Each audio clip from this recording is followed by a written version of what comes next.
ವೀಕ್ಷಕರೇ, ನಾಳೆ ಆಗಸ್ಟ್ 14, 2025 ವಿಶೇಷವಾಗಿ ಬಲರಾಮ ಜಯಂತಿ ಇದೆ. ಹಾಗಾಗಿ ನಾಳೆಯ ದಿನ ಬಲರಾಮ ಜಯಂತಿಯಂದು ಬಲರಾಮನ ಈ ಪವರ್ಫುಲ್ ಮಂತ್ರವನ್ನ ಬೆಳಗ್ಗೆ 11 ಬಾರಿ ಜಪಿಸಿದರೆ ಸಾಕು. ನೀವು ಮಾಡುವಂಥ ಉದ್ಯೋಗದಲ್ಲಿ, ಬಿಸ್ನೆಸ್ನಲ್ಲಿ, ಕೃಷಿಯಲ್ಲಿ ಸಾಕಷ್ಟು ಅಭಿವೃದ್ಧಿಯನ್ನ ನೋಡ್ತೀರಿ. ಇಲ್ಲಿಯ ತನಕ ನಾನಾ ರೀತಿಯಲ್ಲಿ ಬಿಸ್ನೆಸ್ನಲ್ಲಿ ನಷ್ಟ ಆಗ್ತಿದ್ರೆ, ಮಾಡುವಂಥ ಉದ್ಯೋಗದಲ್ಲಿ ತೊಂದರೆ ಆಗ್ತಿದ್ರೆ, ಕಿರಿಕಿರಿ ಆಗ್ತಾ ಇದ್ರೆ, ಉದ್ಯೋಗ ಸಿಗ್ತಾ ಇಲ್ಲ ಅಂದ್ರೆ, ಅಥವಾ ಬೇರೆ ಉದ್ಯೋಗ ಜಾಯ್ನ್ ಆಗ್ಬೇಕು ಅನ್ಕೊಂಡಿದ್ರೆ, ಅಥವಾ ನೀವು ಕೃಷಿಕರಾಗಿದ್ರೆ ಮನೆಯಲ್ಲಿ ಕೃಷಿ ಮಾಡ್ತಾ ಇದ್ರೆ ಕೃಷಿಯಲ್ಲಿ ಅಡೆತಡೆ ಬರ್ತಾ ಇದ್ರೆ, ನೀವು ಬಯಸಿದಷ್ಟು ಅಭಿವೃದ್ಧಿ ಆಗದೆ ಇದ್ರೆ, ಮುಖ್ಯವಾಗಿ ಹಣಕಾಸಿನ ವಿಷಯದಲ್ಲಿ ಸಮಸ್ಯೆಯನ್ನ ಎದುರಿಸ್ತಿದ್ರೆ, ಈ ಮಂತ್ರವನ್ನ ನಾಳೆಯ ಶುಭ ದಿನದಂದು ಬಲರಾಮ ಜಯಂತಿಯಂದು ಜಪಿಸಲೇಬೇಕು. ಕೇವಲ ಹಣಕಾಸಿನ ವಿಷಯದಲ್ಲಿ, ಕೃಷಿ ವಿಷಯದಲ್ಲಿ ಮಾತ್ರವಲ್ಲ, ನಿಮಗೆ ಈ ಮಂತ್ರ ಎಲ್ಲ ರೀತಿಯ ಆತ್ಮವಿಶ್ವಾಸವನ್ನ, ದೈಹಿಕ ಬಲವನ್ನ, ಮಾನಸಿಕ ಶಕ್ತಿಯನ್ನ, ಎಂತಹ ಕಷ್ಟ ಬಂದರೂ ಎದುರಿಸುವ ಶಕ್ತಿಯನ್ನ, ಮಾನಸಿಕ ಸಾಮರ್ಥ್ಯವನ್ನ ಒದಗಿಸುತ್ತದೆ. ಅದರಲ್ಲಿಯೂ ಕೂಡ ವರ್ಷಕ್ಕೆ ಒಮ್ಮೆ ಬರುವ ಬಲರಾಮ ಜಯಂತಿಯಂದು ನಾಳೆಯ ದಿನ ಬಂದಿರುವುದರಿಂದ ಈ ಮಂತ್ರವನ್ನ 11 ಬಾರಿ ಜಪಿಸಿದರೆ ಸಾಕು. ಬಲರಾಮ ದೇವರ ಸಂಪೂರ್ಣ ಅನುಗ್ರಹ ನಿಮಗೆ ಪ್ರಾಪ್ತಿಯಾಗಿ ನೀವು ಮಾಡುವಂತ ಉದ್ಯೋಗದಲ್ಲಿ, ಬಿಸ್ನೆಸ್ನಲ್ಲಿ, ವ್ಯಾಪಾರದಲ್ಲಿ, ಕೃಷಿ ಚಟುವಟಿಕೆಯಲ್ಲಿ ಅನಿರೀಕ್ಷಿತವಾಗಿ ಪವಾಡ ರೀತಿಯಲ್ಲಿ ಅಭಿವೃದ್ಧಿಯಾಗುವುದನ್ನು ನೋಡ್ತೀರಿ. ವೀಕ್ಷಕರೇ, ಬಲರಾಮ ಸಾಮಾನ್ಯ ಅಲ್ಲ, ಸ್ವಯಂ ಆದಿಶೇಷನ ಅವತಾರ. ಹಾಗಾಗಿ ಬಲರಾಮನ ಈ ಮಂತ್ರವನ್ನ ವಿಶೇಷವಾಗಿ ನಾಳೆಯ ದಿನ ನೀವು 11 ಬಾರಿ ಜಪಿಸುವುದರಿಂದ ಅನೇಕ ಲಾಭವನ್ನ ಪಡೆದುಕೊಳ್ಳುತ್ತೀರಿ. ಕೇವಲ 5 ನಿಮಿಷ ಸಾಕು. ನಾಳೆ ಬಲರಾಮ ದೇವರ ಆರಾಧನೆ ಮಾಡಿದರೆ ನೀವು ಮಾಡುವ ಎಲ್ಲ ಕೆಲಸ ಕಾರ್ಯಗಳಲ್ಲಿ, ವ್ಯಾಪಾರ ವ್ಯವಹಾರದಲ್ಲಿ, ಕೃಷಿ ಚಟುವಟಿಕೆಯಲ್ಲಿ ಸಾಕಷ್ಟು ಅಭಿವೃದ್ಧಿಯನ್ನ ನೋಡ್ತೀರಿ. ವೀಕ್ಷಕರೇ, ಹಾಗಾದರೆ ಬಲರಾಮ ದೇವರು ಯಾರು? ಬಲರಾಮ ದೇವರ ಮಂತ್ರ ಯಾವುದು? ಈ ಮಂತ್ರವನ್ನ ನಾಳೆಯ ದಿನ ಯಾವ ವಿಧಾನದ ಮೂಲಕ ಜಪಿಸಬೇಕು, ಯಾವ ಸಮಯದಲ್ಲಿ ಜಪಿಸಬೇಕು, ಸಂಪೂರ್ಣವಾದ ಮಾಹಿತಿಯನ್ನು ತಿಳಿಸ್ಕೊಡ್ತೀನಿ. ಪ್ರತಿಯೊಬ್ಬರು ಕೊನೆ ತನಕ ನೋಡಿ. ಮೊದಲನೇದಾಗಿ ಬಲರಾಮ ದೇವರನ್ನ ಸ್ಮರಿಸಿಕೊಂಡು ಒಂದು ಲೈಕ್ ಮಾಡಿ, ಕಮೆಂಟ್ ಬಾಕ್ಸ್ ನಲ್ಲಿ ಜೈ ಬಲರಾಮ ದೇವ ಅಂತ ಪ್ರತಿಯೊಬ್ಬರು ತಪ್ಪದೆ ಕಮೆಂಟ್ ಮಾಡಿ. ಮೊದಲ ಬಾರಿ ನೋಡ್ತಾ ಇದ್ರೆ ಇದೇ ರೀತಿಯ ಹೆಚ್ಚಿನ ವಿಡಿಯೋಗಳಿಗಾಗಿ ತಪ್ಪದೆ ಸಬ್ಸ್ಕ್ರೈಬ್ ಮಾಡ್ಕೊಳ್ಳಿ. ವೀಕ್ಷಕರೇ, ನಾಳೆಯ ದಿನ ಬಲರಾಮ ಜಯಂತಿ ಇದೆ. ಬಲರಾಮ ಜಯಂತಿಯನ್ನ ಯಾವ ರೀತಿ ಆಚರಣೆ ಮಾಡಬೇಕು ತಿಳಿಸಿಕೊಡುವ ಮೊದಲು ಬಲರಾಮ ದೇವರು ಯಾರು ಅನ್ನೋದ್ರ ಬಗ್ಗೆ ಸಂಕ್ಷಿಪ್ತವಾಗಿ ನೋಡೋಣ. ಬಲರಾಮ ಎಂದರೆ ಸಾಮಾನ್ಯವಾಗಿ ನಮ್ಮ ಮನಸ್ಸಿನಲ್ಲಿ ಮೂಡುವುದು ಶ್ರೀಕೃಷ್ಣನ ಅಣ್ಣ. ಶ್ರೀಕೃಷ್ಣ ಲೋಕ ಕಲ್ಯಾಣಕ್ಕಾಗಿ ಕೆಲಸ ಕೈಗೊಂಡಾಗ ಅವನೊಂದಿಗೆ ಸಹಕರಿಸುತ್ತಿದ್ದ ಅನ್ನೋದಷ್ಟೇ ನಮಗೆ ತಿಳಿದಿರುವ ವಿಚಾರ.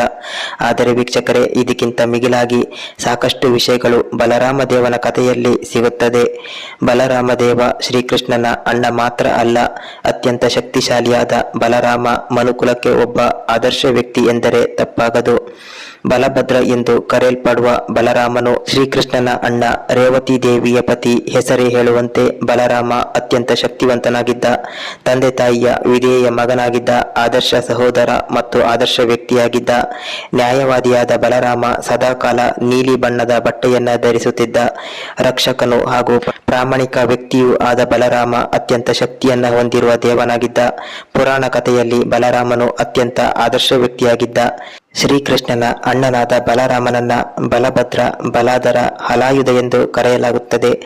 ಜಗನ್ನಾಥ ಸಂಪ್ರದಾಯದ ಪ್ರಕಾರ ಬಲರಾಮನನ್ನ ತ್ರಿಶೂಲ ದೇವತೆಗಳಲ್ಲಿ ಒಬ್ಬ ಎಂದು ಹೇಳಲಾಗುತ್ತದೆ. ಈ ಅವತಾರದಲ್ಲಿ ಮಾನವನನ್ನ ಕೃಷಿಯ ಕಡೆಗೆ ಕರೆದೊಯ್ಯುವ ವಿಧಾನವನ್ನು ಸೂಚಿಸುತ್ತದೆ ಎಂದು ಹೇಳಲಾಗಿದೆ. ಇಂದ್ರ ಮತ್ತು ಇತರ ದೇವತೆಗಳು ಮಥುರಾ ನಗರಿಯ ರಾಜನಾದ ಕಂಸನಿಂದ ನಡೆಯುವ ಉಪಟಳದಿಂದ ಪಾರು ಮಾಡಲು ಶ್ರೀ ವಿಷ್ಣು ದೇವರಲ್ಲಿ ಬೇಡಿಕೊಳ್ಳುತ್ತಾರೆ. ಅದರಂತೆಯೇ ಮೊದಲು ಬಲರಾಮ, ನಂತರ ಕೃಷ್ಣ ಇಬ್ಬರು ಕೂಡ ನಂದರಾಜನ ಆಶ್ರಯದಲ್ಲಿ ಹುಟ್ಟಿ ಬೆಳೀತಾರೆ. ಶ್ರೀ ವಿಷ್ಣುವಿನ ಅವತಾರದ ಜೊತೆಗೆ ಅನೇಕ ಗ್ರಂಥಗಳು ಬಲರಾಮನನ್ನ ಆದಿಶೇಷನ ಅವತಾರ ಎಂದು ಕರೆಯುತ್ತಾರೆ. ಅನೇಕ ತಲೆಯನ್ನ ಹೊಂದಿರುವ ಶೇಷನು ಹಾವುಗಳ ರಾಜ. ಅವನ ಮೇಲೆಯೇ ವಿಷ್ಣು ಕ್ಷೀರಸಾಗರದಲ್ಲಿ ನೆಲೆಸುತ್ತಾನೆ. ಬಲರಾಮನು ಆನೆಗಿಂತಲೂ ಹೆಚ್ಚು ಬಲಶಾಲಿಯಾಗಿದ್ದ ಎಂದು ಹೇಳಲಾಗಿದೆ. ರಾಮಾಯಣದಲ್ಲಿ ರಾಮ ಲಕ್ಷ್ಮಣರಂತೆ, ಮಹಾಭಾರತದಲ್ಲಿ ಕೃಷ್ಣ ಬಲರಾಮರು ಅತ್ಯಂತ ಪ್ರೀತಿಯ ಸಹೋದರರಾಗಿದ್ದರು. ಎರಡು ಅವತಾರದಲ್ಲೂ ಬೇರೆ ಬೇರೆ ತಾಯಂದಿರನ್ನ ಹೊಂದಿದ್ದರು. ಬಲರಾಮನು ಅತ್ಯಂತ ಶಕ್ತಿಶಾಲಿಯಾಗಿದ್ದ. ಇವನು ಬಾಲ್ಯದಲ್ಲಿ ಇರುವಾಗ ಕಂಸ ಕಳುಹಿಸುತ್ತಿದ್ದ ಅನೇಕ ಅಸುರರನ್ನ ಕೊಂದು ಹಾಕಿದ್ದ. ಅವರಲ್ಲಿ ಪ್ರಮುಖನಾದ ಪ್ರಲಂಬಾಸುರ ಎನ್ನುವ ರಾಕ್ಷಸನನ್ನ ಸದೆಬಡಿದಿದ್ದ. ಕೆಲವರು ಕೃಷ್ಣನಿಂದ, ಇನ್ನ ಕೆಲವೊಬ್ಬರು ಬಲರಾಮನಿಂದ ವಧಿಸಲ್ಪಟ್ಟಿದ್ದರು. ಬಲರಾಮನ ಶಕ್ತಿಯು ಆನೆಗಳ ಹಿಂಡುಗಳಿಗೆ ಇರುವ ಶಕ್ತಿಗಿಂತಲೂ ಹೆಚ್ಚು ಬಲವನ್ನು ಹೊಂದಿದ್ದ ಎಂದು ಹೇಳಲಾಗಿದೆ. ಬಲರಾಮನು ದುರ್ಯೋಧನನಿಗೆ ಗುರುವಾಗಿದ್ದ. ಅವನಿಗೆ ಗಾಢವಾದ ಮತ್ತು ಸೂಕ್ತ ರೀತಿಯಲ್ಲಿ ಹೇಗೆ ಯುದ್ಧ ಮಾಡಬೇಕು ಎನ್ನುವ ವಿದ್ಯೆಯನ್ನ ಕಲಿಸಿಕೊಟ್ಟಿದ್ದ. ದುರ್ಯೋಧನನು ಬಲರಾಮನ ನೆಚ್ಚಿನ ಶಿಷ್ಯನಾಗಿದ್ದ. ಹಾಗಾಗಿ ಮಹಾಭಾರತ ಯುದ್ಧದಲ್ಲಿ ತಟಸ್ಥನಾಗಿ ಉಳಿದಿದ್ದ.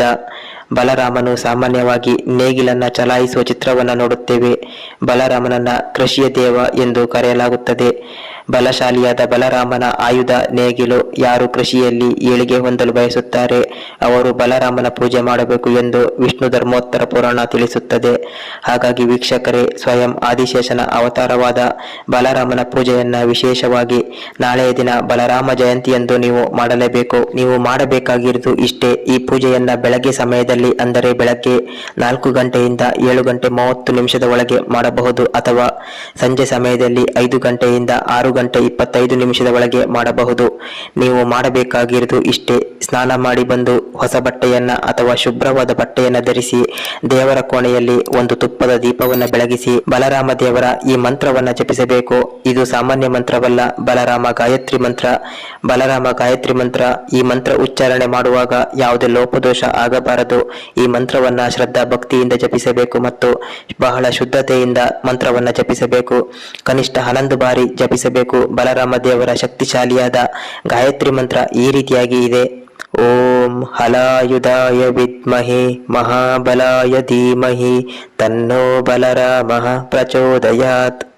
ಈ ಮಂತ್ರವನ್ನ 11 ಬಾರಿ ನೀವು ಜಪಿಸಿ ನಂತರ ಬಲರಾಮ ದೇವರನ್ನು ಸ್ಮರಿಸಿಕೊಂಡು ಯಾವ ಕೆಲಸದಲ್ಲಿ ಅಭಿವೃದ್ಧಿ ಆಗಬೇಕು, ಮಾಡುವಂಥ ಉದ್ಯೋಗದಲ್ಲಿ ಅಭಿವೃದ್ಧಿ ಆಗ್ಬೇಕಂದ್ರೆ, ವ್ಯಾಪಾರದಲ್ಲಿ, ಕೃಷಿ ಚಟುವಟಿಕೆಯಲ್ಲಿ ಅಭಿವೃದ್ಧಿ ಆಗ್ಬೇಕಂದ್ರೆ ಬಲರಾಮ ದೇವರಲ್ಲಿ ಹೇಳಿ ಬಲರಾಮ ದೇವರಿಗೆ ಕೃತಜ್ಞತೆಯನ್ನ ಸಲ್ಲಿಸಬೇಕು. ವಿಶೇಷವಾಗಿ ಶಕ್ತಿಶಾಲಿಯಾದ ಈ ಮಂತ್ರವನ್ನ ನಾಳೆ ಬಲರಾಮ ಜಯಂತಿಯಂದು ಕೇವಲ 11 ಬಾರಿ ಜಪಿಸಿದ್ರೆ ಸಾಕು. ನೀವು ಅಂದುಕೊಂಡ ಹಾಗೆ ಮಾಡುವಂತ ಎಲ್ಲಾ ಕ್ಷೇತ್ರದಲ್ಲಿ, ಉದ್ಯೋಗದಲ್ಲಿ, ವ್ಯಾಪಾರದಲ್ಲಿ, ಕೃಷಿಯಲ್ಲಿ ಸಾಕಷ್ಟು ಅಭಿವೃದ್ಧಿಯನ್ನ ನೋಡ್ತೀರಿ.